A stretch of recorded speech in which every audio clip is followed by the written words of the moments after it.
솔브레인을 보겠습니다. 후송에 이어서 이제 후속적으로 좀 급등을 하는 종목이에요. 지금 불화수소 관련주가 계속해서 움직이고 있는데 불화수소 대장주가 일단 후성이잖아요. 근데 후성 다음에 솔브레인으로 대장의 이런 그 수급 매기가 좀 옮겨갈지 그런 것들이 결정될 수 있는 중요한 날이다 이렇게 생각을 합니다.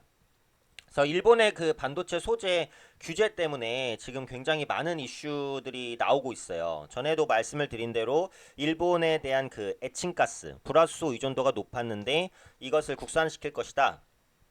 라는 기대감에 불화수소 관련된 종목군들이 많이 올랐고, 대표적으로 이제 후성이고 그 다음에 동진세미켄, 지금 말씀드릴 솔브레인, 램테크놀러지, SK머티리얼즈, 굉장히 이제 많은 종목군들이 있습니다. 근데 어쨌든 이 에칭가스 불화수소 같은 경우에는 이게 일본 갈등이 해소가 돼도 국산화를 추진하긴 할 거예요. 그러니까 실적적으로 보면 모멘텀이 있는 건 맞아요. 다만 그런 갈등이 해소되면 최근에 있었던 급등의 거품은 좀 빠지겠죠. 때문에 그런 부분들은 좀 보셔야 될 것 같아요. 일단 후성 같은 경우 그 대장의 역할을 했었던 이유가 이거죠. 삼성전자와 SK하이닉스가 국산 불화수소에 대한 신뢰도, 그다음에 정합성 테스트를 끝내고 최근 D램 생산 라인에 투입이 됐다라는 소식이 나오면서 후성이 대장주로서의 역할을 했습니다. 근데 오늘 보시면은 이제 후성보다 솔브레인이 훨씬 더 강한 갭상승 이후에 좀 상승을 시도하는 그런 모습을 보여주고 있는데 솔브레인도 오늘 이슈가 나왔어요. SK하이닉스와 일본산 제품을 대체할 소재를 테스트 중이다 라는 소식입니다. 그렇죠? 그래서 어차피 삼성전자랑 SK하이닉스가 같이 묶이면 급등할 수밖에 없어요. 삼성전자, SK하이닉스는 국내에서는 말할 것도 없고 글로벌적으로도 세계적인 이제 반도체 기업이기 때문에 삼성전자나 SK하이닉스와 손을 잡게 되는 불화수소 기업은 일단 실적 모멘텀 그것도 상당히 이제 구체적인 실적 모멘텀이 발생할 가능성이 높으니까 그런 부분들이 부각된다고 보시면 되겠죠. 그래서 삼성전자와 SK하이닉스는 이달 초에 그 일본의 수출 규제 조치가 나온 직후에 일본산 소재를 대체할 공급처를 찾기 위해서 활발하게 이제 움직였고 그 결과 중국과 대만 등에서 소재를 확보하는 데 성공했다라는 뉴스도 있어요. 근데 이 뉴스는 어때요? 솔브레인에 나온 이 부분과는 약간은 대칭적인 이슈예요.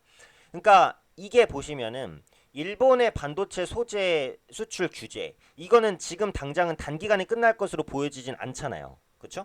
그러면은 이슈가 이어지는구나라고 생각할 수도 있지만 중요한 것은 이 불화수소, 에칭가스라는 게 일본에서만 생산되는 건 아니라는 말이에요. 글로벌적으로도 생산하는 국가들이 있어요. 단지 일본 제품이 품질이 높아서 주로 이제 쓰고 있었을 뿐이거든요. 근데 지금 말씀드린 대로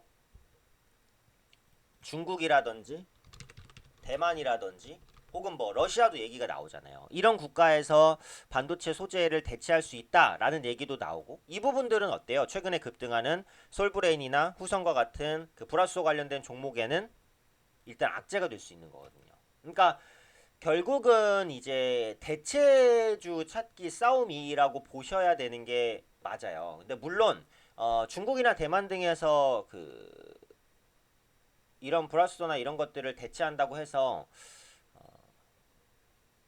완전히 그런 부분들이 해소되는 것은 아닙니다. 아까도 말씀드렸듯이 불화수소라는 것은 이제 그 반도체 공정에 들어가기 때문에 품질이 굉장히 중요하단 말이에요. 그래서 품질 불량으로 반도체가 전체적으로 불량이 나버리면 막심하잖아요, 손해가. 그렇기 때문에 이런 부분들을 잘 만회해 나갈 수 있을 것이냐, 그런 부분들이 이제 관건입니다. 그런 면에서 보면은 사실은 그 중국이나 대만 업체보다는 국내 업체가 더 경쟁력이 있다라고 보여져요. 특히 품질 면에서는 제가 예전에 영상에서 언급드린 대로 후성이 국내에 있어서는 앞서 있다고 판단이 돼요. 그렇기 때문에 그동안의 그 대장주로서의 역할을 한 것이고, 네. 그런데 솔브레인이든 아니면은 기타 다른 불화수소 관련주를 갖다 붙인다고 해도 일본을 제외하면은 글로벌적으로 품질이 높은 편에 속한다라고 이제 생각을 하고 있어요. 중국이나 대만보다는 최소한 더 뛰어나다라고 보는 거죠. 근데 어찌되었던 간에 이제 대체 소재를 찾기 시작하면 기존의 시장에서 움직였었던 불화수소 관련주에는 차익 실현 매물이 나올 수 있어요.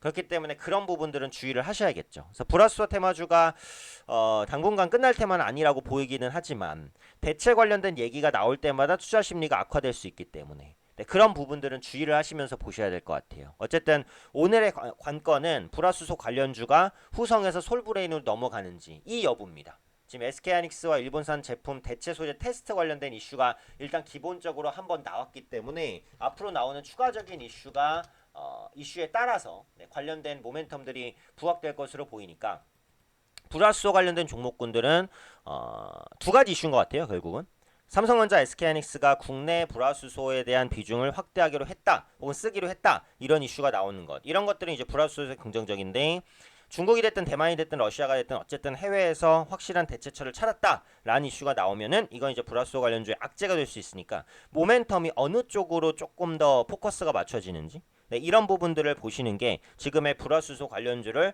보시는 방법이다, 이렇게 말씀드리도록 하겠습니다.